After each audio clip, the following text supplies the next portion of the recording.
5টি আইসক্রিম 20 টাকা হলে 5টি আইসক্রিম 20 টাকা হলে 20টি আইসক্রিম কত দামে বিক্রয় করলে আরো 5টি আইসক্রিম কিনতে পারবেন?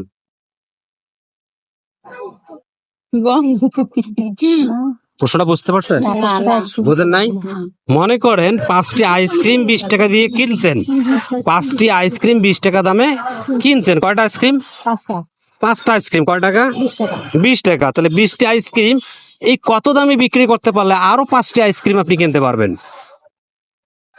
বল, চিন্তা করে বল। আমিও বলতে পারবো না। বলতে পারবেন না? চেষ্টা করেন।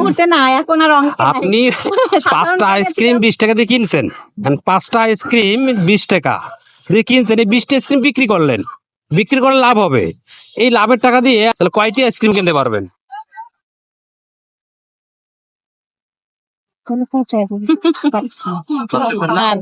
আর দর্শক আপুরা পাচ্ছেন না, সঠিক উত্তর কি হবে অবশ্যই কমেন্টে জানান। জি বলবে, ওনারাই বলে দিবে কমেন্টসে। কমেন্টসে কারা বলবে? দর্শক বলে দিবে। আপনারা পাচ্ছেন না? দর্শককে দিয়ে দিবেন। আচ্ছা ঠিক আছে দুষ্কার, আপনারা সঠিক উত্তর কি অবশ্যই কমেন্টে লিখবেন। আপুদেরকে ধন্যবাদ ধন্যবাদ ধন্যবাদ ধন্যবাদ।